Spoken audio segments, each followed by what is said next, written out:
Bonjour à tous. Donc aujourd'hui, on va travailler sur un protocole de mesure d'une localisation avec trois références. Alors, la localisation sur laquelle on va travailler, c'est celle-ci. Donc, c'est deux trous qui sont positionnés par rapport à A, qui est un plan. Le plan A, il est juste dessous, ici. Ensuite, vous avez le plan B, qui est ici. Et ensuite, vous avez le plan C, qui est là. J'ai fait en sorte de prendre une pièce toute simple, avec trois trous, pour bien analyser et traiter une localisation avec trois références. On va avoir besoin de créer un référentiel. Pour pas que vous ayez de difficultés sur la lecture du dessin, cette pièce convient très bien pour pouvoir faire ça. Alors, si on regarde un peu plus près, comment sont positionnés ces deux trous. Donc, ces deux trous, si on regarde, c'est en prolongement des lignes de côte. Donc, ça veut dire qu'on va considérer que l'on va positionner l'axe du trou. Et c'est vrai pour les deux. Il y a ici deux trous.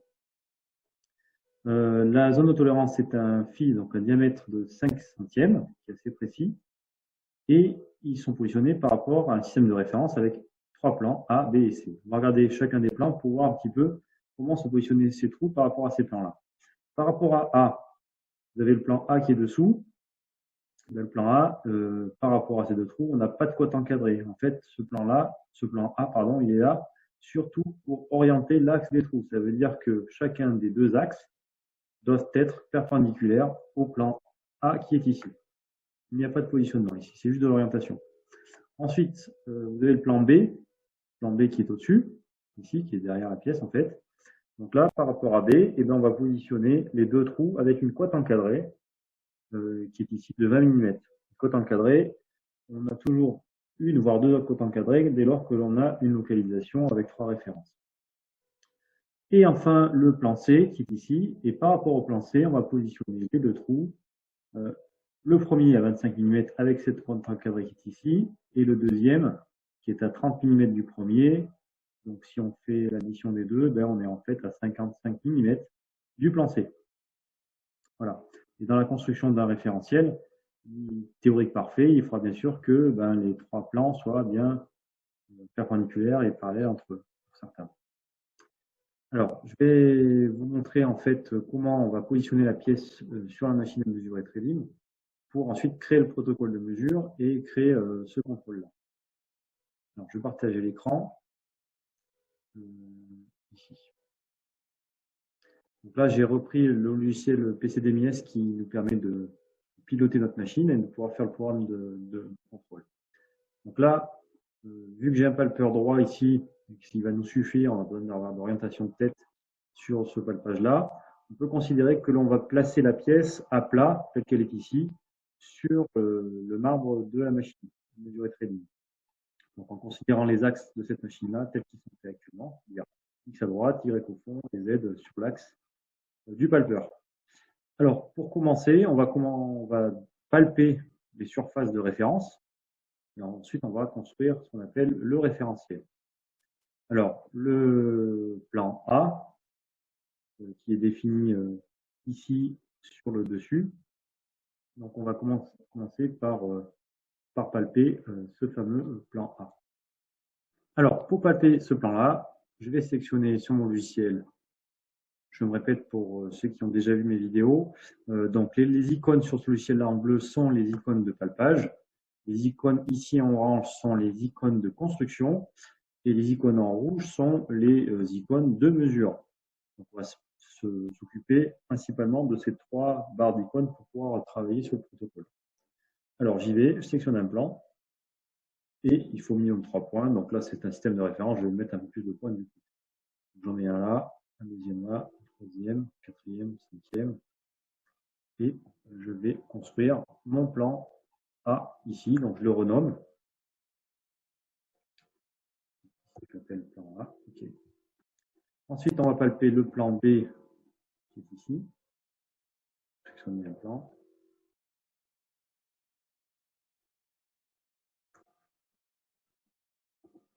Voilà. Donc là, je vais le renommer. Donc, ça sera le plan B. Okay. Et enfin, le plan C qui est.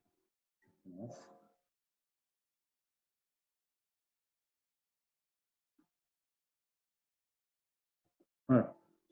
Donc là, c'est le plan modifié, c'est le plan C.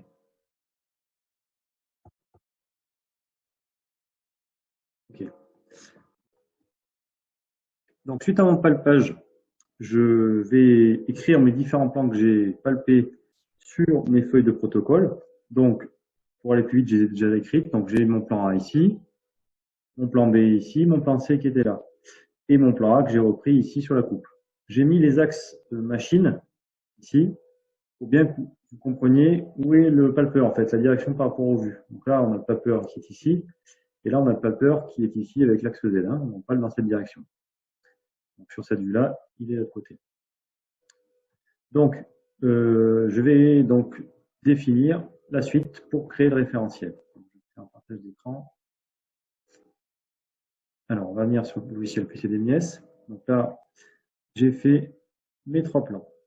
Maintenant, pour pouvoir faire un référentiel correctement, il faut définir au minimum, pour faire un référentiel, un plan, une droite et un point.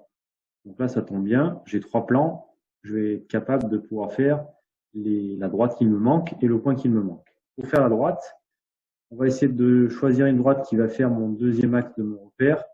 On va essayer de prendre la plus grande arête qui est ici. Donc, par exemple, je vais faire construire une droite qui va être l'intersection entre mon plan A qui est là et mon plan B qui est là. Donc, si je fais l'intersection de ce plan-là et de ce plan-là, du coup, je vais avoir la droite qui va être créée ici sur mon curseur.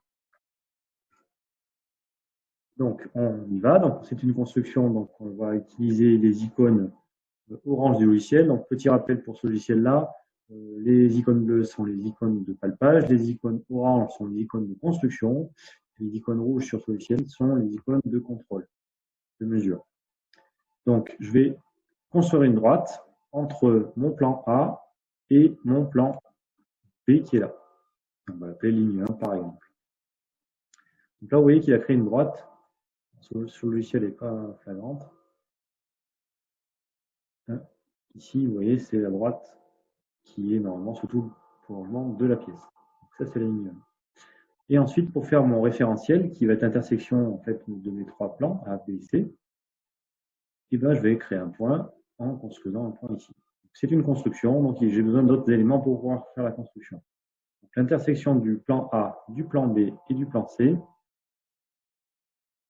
on regarde. Donc, l'intersection de ces 3 plans, A, B et C, normalement, je devrais avoir le point qui est ici en limite de pièce. Donc, on va l'appeler PT local. Créer. Voilà. Donc là, le PT local, il est bien ici. Donc là, j'ai tout. J'ai mon point, j'ai ma droite et j'ai un plan de référence, par exemple, qui va nous permettre de faire notre repère. Donc, une fois que j'ai fait ça, on va passer par la construction d'un repère. Mais avant toute chose, on va revenir sur le protocole pour pouvoir écrire déjà ce que j'ai construit. Donc, on a construit la ligne 1.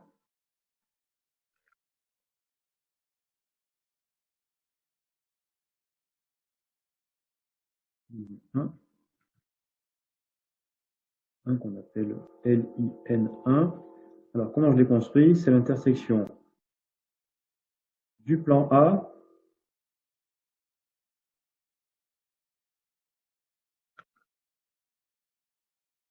avec le plan B.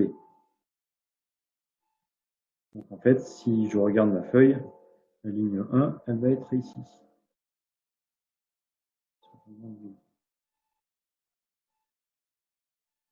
Ligne 1. Voilà, voilà. Ensuite, on a construit le PT local qui est l'intersection du plan A, du plan B et du plan C. Et du coup, le PT local, sur ma feuille, on va le voir apparaître ici.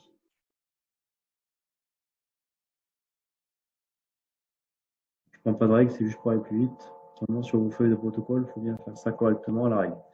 PT local, on a le point qui est là. Donc, je vais le retrouver du coup ici. On le met partout. On va le repérer.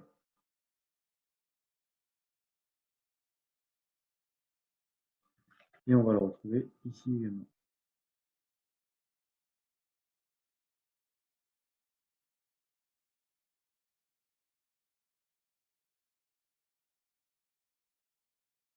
Voilà.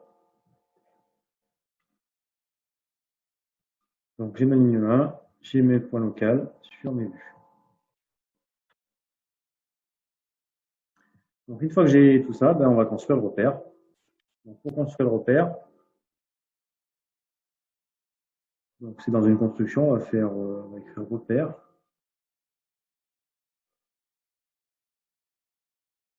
Donc, le repère. Si je regarde mon dessin, on va considérer que l'axe Z, on va considérer qu'il est normal au plan A, c'est-à-dire perpendiculaire à celui-ci, dans le sens de mon stylo. Donc, en fait, si je me mets sur cette vue, mon stylet est ici, normal au plan A, c'est-à-dire perpendiculaire à celui-ci, j'aurai mon axe Z, comme sur ma machine. Donc, mon repère, pour commencer, c'est assez simple, on va faire l'axe Z. L'axe Z, il sera normal, c'est-à-dire perpendiculaire, au plan A. Donc ça sera mon axe Z. Ensuite, pour faire mon repère, il me faut un deuxième axe. Et pour faire mon deuxième axe, je vais utiliser la ligne 1. Donc mon deuxième axe, si je regarde la ligne 1, si je veux rester comme sur ma machine, la ligne 1 qui est ici va nous définir, pour qu'on soit cohérent avec ma machine, on va garder les mêmes axes. Donc sur cette ligne-là, on va dire que c'est l'axe X. Donc l'axe X, lui, sera défini par la ligne 1. On verra le sens sur le logiciel tout à l'heure. Donc une fois que j'ai mon axe Z, mon axe X, avec la règle orthonormée des 3 doigts, vous pouvez définir automatiquement, sans que la machine le fasse de son côté, vous allez pouvoir définir complètement votre repère X, Y, Z. Donc du coup, votre axe Y tombe tout de suite avec la règle des 3 doigts. Donc du coup, il nous manque simplement, une fois qu'on a notre repère, de pouvoir positionner notre repère dans l'espace à un endroit donné. Donc là, qu'est-ce qui nous positionne le repère? C'est le point. Donc le PT local va nous positionner l'origine du repère sur la pièce. L'origine, on va le positionner sur le PT local. L'origine du repère, origine sur le PT local. Alors, sur ma feuille, ça donne quoi?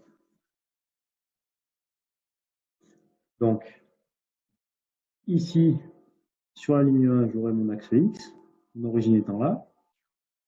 Donc là, j'aurai mon axe X plus. Ici, je vais avoir mon axe Y plus. Ensuite, ici, là, normal au plan A, perpendiculaire à celui-ci. Hein. J'ai exprès de le faire comme ça. Je vais faire quand même perpendiculaire. Là, j'aurai Z plus. Ensuite, X plus là, comme en haut. Enfin, sur l'autre vue, là-bas, là, je vais avoir mon Z plus comme ça. Et je vais avoir mon Y plus vers le haut. Voilà. Donc là, j'ai mon repère sur mes 3 vues et construit ici, normal au plan A. J'ai mon axe Z, ma ligne 1 sur mon axe X et mon origine, pile poil ici. Donc maintenant, on va basculer sur le logiciel. Alors, on va créer donc du coup un repère. On va utiliser la fonction du logiciel qui permet de créer un repère, c'est la fonction alignement, insérer alignement. Donc, normal au plan A, on a vu tout à l'heure sur la feuille. Donc, normal à ce plan-là, perpendiculaire à ce plan-là, on va créer l'axe Z. Là, je vois que par défaut, il est défini, il est présélectionné en Z+, donc ça me va bien. Donc, si je ne suis pas trompé, normalement, si je clique sur niveau, il va me créer l'axe Z. Il ne va pas changer par rapport à mon repère qui est tournant. Donc, c'est bon, il est resté au même endroit, donc on a bien l'axe Z qui est considéré normal au plan A. Ensuite, on va faire l'axe X. On a vu que l'axe X, on faisait sur la ligne 1. La ligne 1, je fais un petit zoom dessus, et vous voyez qu'il est par défaut, il me prédéfinit un sens positif. Donc lui, pour lui, le sens positif tel qu'il est défini sur la pièce, là, il le mettrait à gauche. Moi, je ne veux pas trop qu'il soit dans cette direction-là. Du coup, je veux que le x plus soit plutôt à droite. C'est simple. On sectionne la ligne. OK. Sectionne la ligne. Et là, du coup, si je veux inverser le sens, je mets juste x moins. Et normalement, si je ne suis pas trompé non plus, on devrait avoir l'axe x qui reste comme le repère pièce. Donc, je mets un x moins autour de plus, je fais rotation. Voilà. Donc, le x n'a pas bougé, donc c'est bon. Et ensuite, il faut qu'on définisse l'origine du repère qui est sur le PT local. Donc là, je sectionne mon PT local et je lui dis si mon origine en X, en Y et en Z. Il va me faire l'origine normalement là-bas. Si tout va bien, il va me déplacer le repère. Il ne bougera plus, il est complètement figé, il est défini complètement par la machine. Donc mon repère de localisation est défini. En gros, on a fait pratiquement la construction la plus complexe pour pouvoir faire ensuite notre mesure. Donc, je vais vous la faire en 2 étapes. Première étape, c'est on va faire le protocole mesure de contrôle des 2 trous avec une méthode somme toute très classique qui pourra marcher quelle que soit la trading que vous avez. Ensuite, on verra qu'avec les performances du logiciel PCDMIS et de la machine qu'on a mixée, on va utiliser une fonction localisation qui nous permettra de faire la mesure directement sans passer par toutes les constructions que je vais faire maintenant. Ça facilite la tâche et ça va beaucoup plus vite. Mais je préfère vous montrer les deux pour que vous ayez les deux mesures. Alors, on y va. Donc, on a fait notre référentiel, ben, on a oublié quand même de palper le plus important, c'est ce que je veux contrôler, c'est mes 2 cylindres. Je vais demander un palpage, 2 cylindres. Donc, pour faire un cylindre, il faut au minimum 6 points. Donc, on va palper le premier, deuxième, troisième. Voilà, j'ai un petit stylet pas très profond, donc je vais essayer d'aller choper un peu plus profond ici. On va mettre un sixième là. Donc là, je vois tout de suite que mon cylindre est bon et cohérent parce qu'il me met dans l'axe de mon 3D. On ajoute un point. Voilà, un peu plus précis. Voilà. Donc ça, c'est mon premier cylindre. Donc, mon premier cylindre, on va l'appeler cylindre 1, tel qu'il est défini, ça me va. Je fais la même chose à côté.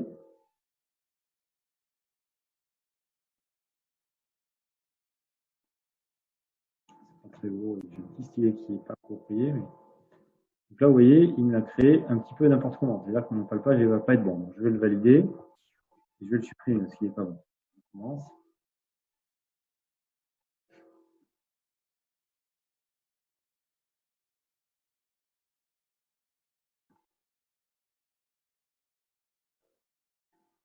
Voilà, là, je vois que mon cylindre est beaucoup mieux. Cylindre 2. Donc, une fois qu'on a fait ça, on va construire ce qu'on appelle les points théoriques et les points réels.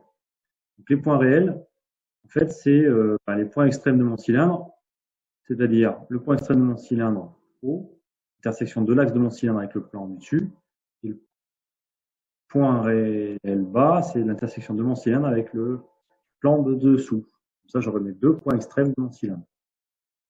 Alors, le plan A au-dessus, on l'a. Le plan qui est dessous, on n'a rien. Alors, soit 2 possibilités. Soit je palpe le marbre, c'est-à-dire je viens palper la pièce qui est en appui sur le marbre machine, soit je crée tout simplement un plan décalé par rapport au plan A de la cote du dessin qui est ici. Donc, si on revient sur le dessin, je vais vous montrer ici.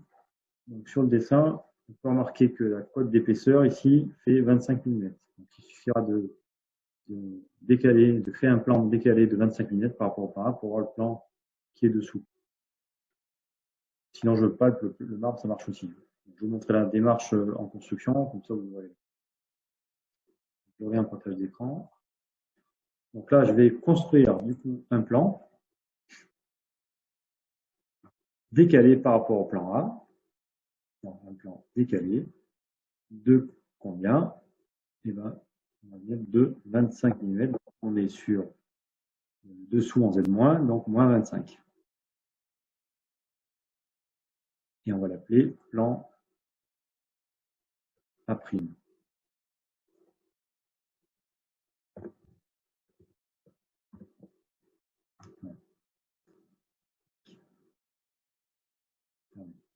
Donc, je reviens sur le protocole.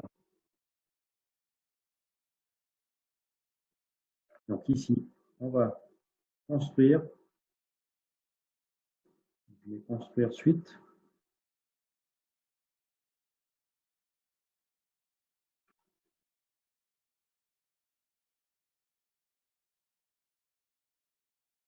PLN A', qui est un plan parallèle à PLNA décalé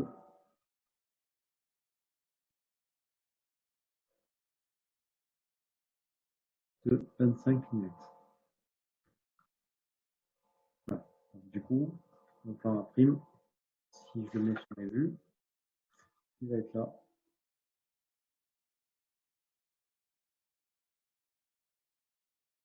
Voilà. Et ici.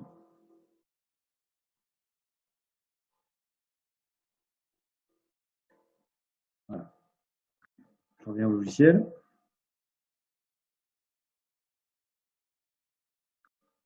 Donc, maintenant, je vais construire mes deux points extrêmes réels. Si mon cylindre, par exemple, est complètement tordu, eh ben, je vais voir les deux points extrêmes qui vont être complètement décalés sur mon 3D. Alors là, c'est sur modèle théorique parfait, donc forcément, ils vont être pile poil. Alors, on construit deux points extrêmes sur chacun des cylindres. Donc, je vais commencer par le cylindre 1. Pour le cylindre 1, on va l'appeler PT10 par exemple. PT10, donc c'est l'intersection du cylindre 1 et on va commencer par le plan du dessous. Et PLNA'. Donc je le crée ici. Donc là, si je zoome, il a créé le premier point, intersection du cylindre, l'axe du cylindre, avec le plan A'. Ce n'est pas la peine, je me répète, mais je vous le dis à chaque fois, ce n'est pas la peine de construire l'axe du cylindre. Si on a une intersection entre un cylindre et un plan, lui, automatiquement, il considère l'axe du cylindre par rapport au plan. Pas la peine de faire la construction du cylindre. Je fais la même chose avec le cylindre 1 et le plan A. Donc ça va être le PT11. Donc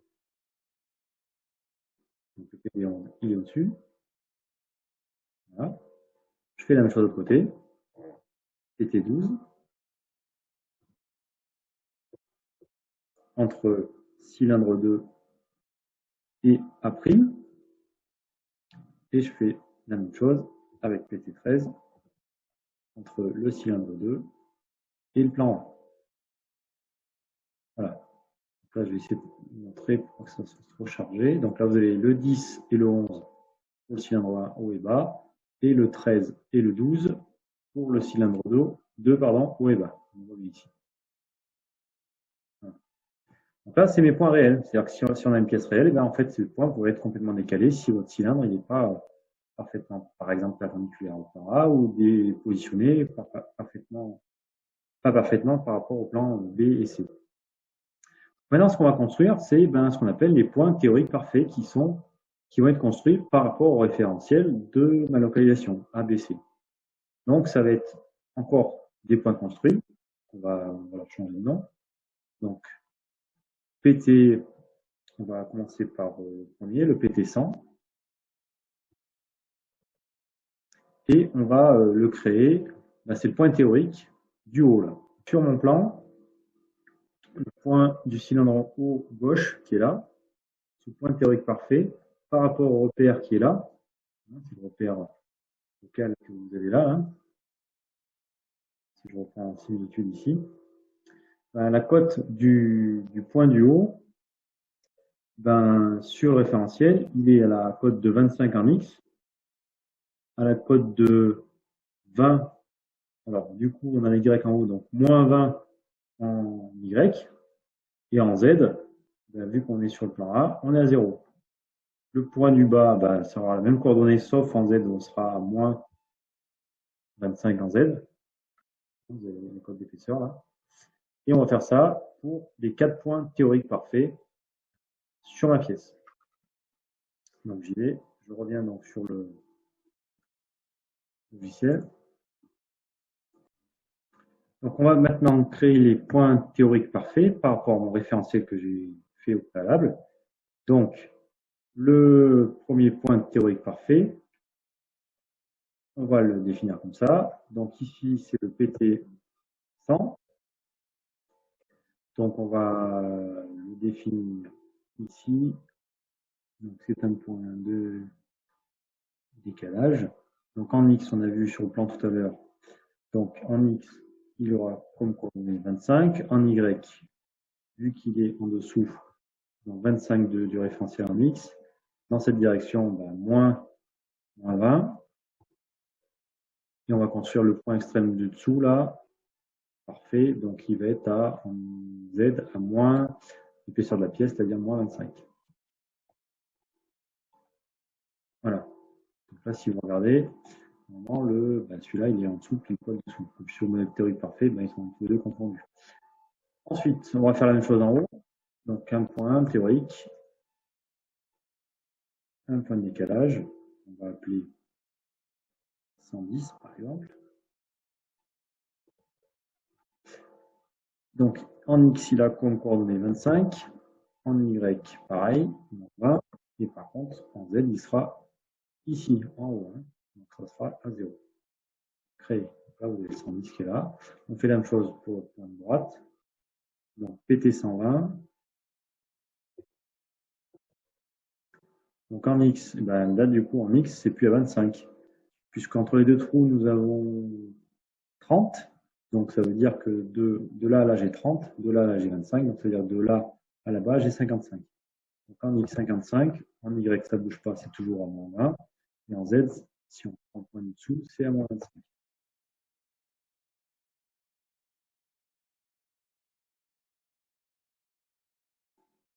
Créer.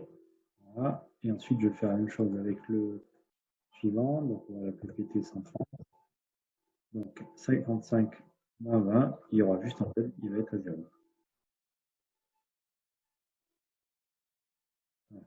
Là, j'ai mon 130 ici, mon 120 et mon 12, mon 110 et mon 11, et mon 100 et mon 10.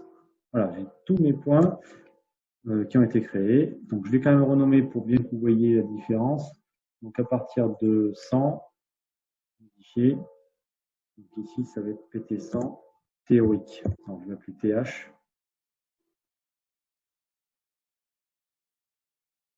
Je vais faire la même chose pour les autres.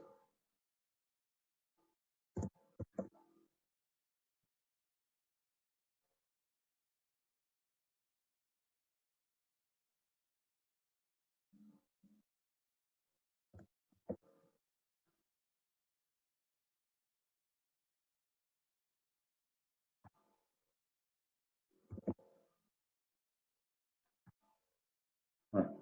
Après, les autres points, c'est les points réels. Une fois qu'on a fait ça, on va les écrire sur le protocole.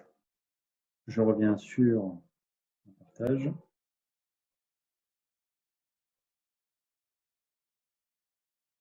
Donc, ici, les distances. Donc, les points théoriques pour PT100, qui avait comme coordonnées 25, moins 20, moins 25. Ensuite, le PT 110.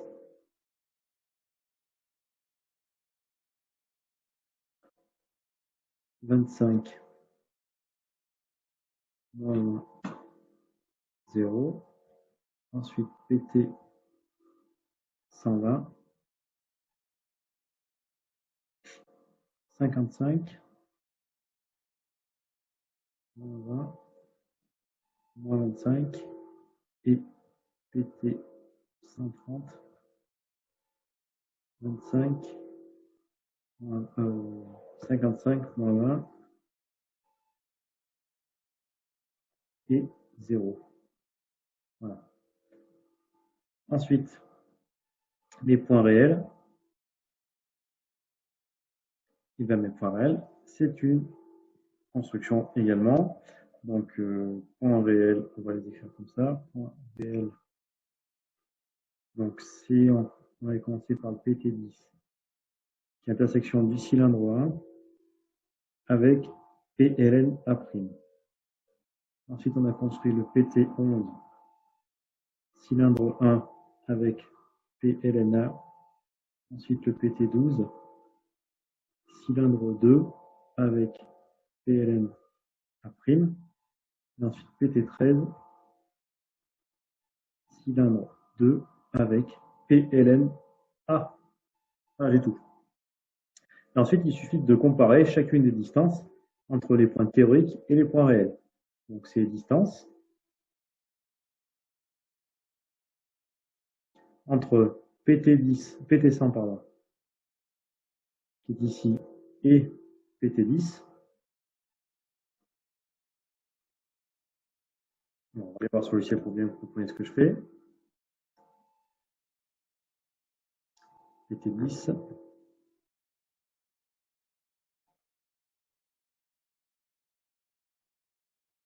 Donc, PT10. PT10 et PT100. PT10 ici, c'est celui du bas. PT10 et PT100 théorique est là. On fera la même chose avec PT11 et PT théorique 110, PT13 et PT théorique 130, et PT12 et PT 120 théorique. Et normalement, cette distance-là, là on est théorique parfait, donc on est au même endroit. Si j'ai un écart, ben, cette distance devrait être inférieure ou égale à l'intervalle de tolérance divisé par 2. Donc je reviens sur mon protocole, je continue. PT 100, PT10, PT11 et PT 110, PT 120 et PT12 et PT 130 et PT13. Donc, la distance de ces 4 points doit être inférieure ou égale à intervalle sur 2, IT sur 2, donc c'est-à-dire l'intervalle de tolérance ici est de 5 centièmes, pardon, 5 centièmes là, donc on est ici à 0,05 divisé par 2, c'est-à-dire 0,025. Si j'ai cette distance qui est respectée, ben, notre protocole de mesure sera bon, puisque j'aurai vérifié sur le point haut et le point bas de chacun des cylindres si je suis dans l'intervalle de tolérance. Alors cette distance, ça dépend des logiciels de trading, mais si quand vous faites la distance, en fait, vous avez votre zone de tolérance qui est un cercle, cylindre, le point centre ici, qui fait 5 centièmes. Donc là, vous avez votre point théorique parfait, par exemple le PT 100. Et ensuite, si vous avez votre PT 10 qui peut être par là, par exemple, si vous êtes décalé, si vous avez un petit souci de localisation. Mais vous êtes toujours le monde dans votre tolérance, vous êtes dans l'intervalle de tolérance. Donc là, vous avez votre PT 10, par exemple. Ben, la distance que va faire le logiciel, il va faire la distance, normalement, les logiciels trading le font, c'est la distance en travers. Il faut que cette distance-là soit inférieure à IT sur 2, voyons du cylindre. Mais il se peut que des fois, vous n'ayez pas cette possibilité-là. Donc, vous allez avoir une coordonnée en X de la distance et la coordonnée en Y. Et en gros, vous avez ça. Vous avez cette coordonnée-là en X et la coordonnée en Y qui est là.